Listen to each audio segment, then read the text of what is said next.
വടക്കൻ പാട്ടുകളിൽ എപ്പോഴും പ്രകീർത്തിക്കപ്പെടുന്ന ലോകനാർ കാവിലമ്മയെക്കുറിച്ചാണ് ഈ വീഡിയോ. കോഴിക്കോട് ജില്ലയിലെ വടകരയിൽ നിന്നും 5 കിലോമീറ്റർ അകലെ മേമുണ്ടയിൽ സ്ഥിതി ചെയ്യുന്ന പ്രസിദ്ധമായ ഹൈന്ദവ ശാക്തേയ ക്ഷേത്രമാണ് ലോകനാർകാവ് ഭഗവതി ക്ഷേത്രം.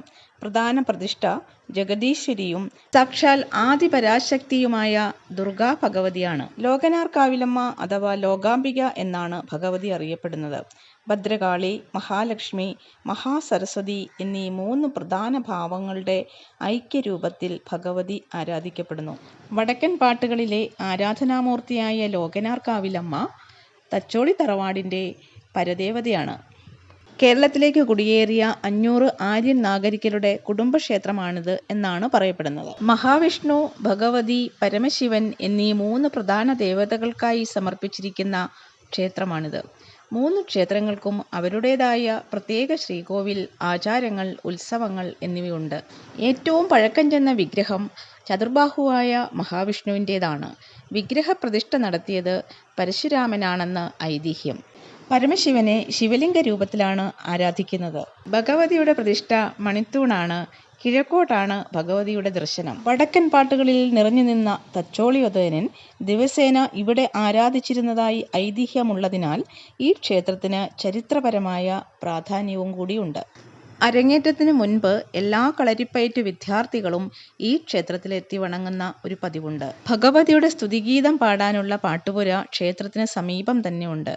ഭഗവതി ആദ്യം പ്രത്യക്ഷപ്പെട്ടത് മഹാവിഷ്ണു ക്ഷേത്രത്തിൻ്റെ നാലമ്പലത്തിനകത്തുള്ള അകംതിണ്ണയിലാണ്. ഭഗവതി ക്ഷേത്രത്തിൻ്റെ പണി പൂർത്തിയാകുന്നതുവരെ പാട്ടുപുരയിലാണ് ദേവിയെ കുടിയിരുത്തിയിരുന്നത്. ഇവിടുത്തെ പ്രധാന ഉത്സവമായ പൂരത്തിന് ആറാട്ട് കഴിഞ്ഞ് പാട്ടുപുരയിലേക്ക് ദേവിയുടെ എഴുന്നള്ളത്തുണ്ട്. വിഷ്ണുമായ കൂടിയായ ഭഗവതി സഹോദര സന്ദർശനത്തിന് എത്തുന്നു എന്നാണ് വിശ്വാസം. ഇവിടുത്തെ പ്രധാന ഉത്സവങ്ങൾ മണ്ഡലവിളക്കുത്സവം, പൂരം മഹോത്സവം, നവരാത്രി ഉത്സവം എന്നിവയാണ്. മണ്ഡലവിളക്കുത്സവം വൃശ്ചികം 1 മുതൽ മാസാവസാനം വരെയാണ്. വിളക്കിൻ്റെ 16-ാം ദിവസത്തെ നഗരവിളക്ക് എന്ന് വിളിക്കുന്നു. 20-ാം ദിവസം അയ്യപ്പന്മാരുടെ വിളക്കാണ്. 26-ന് കോടതി വിളക്ക്, 27-ന് താലൂക്ക് റവന്യൂ വിളക്ക്, 28-ന് പൊതുജനങ്ങളുടെ വിളക്ക്. ഇങ്ങനെയാണ് മണ്ഡലവിളക്കിലെ പ്രധാന ദിവസങ്ങൾ അറിയപ്പെടുന്നത്. പൂരം മറ്റൊരു പ്രധാന ഉത്സവമാണ്. മീനമാസത്തിൽ അഥവാ മാർച്ച് ഏപ്രിൽ മാസങ്ങളിലാണ് ഈ ഉത്സവം നടക്കുന്നത്.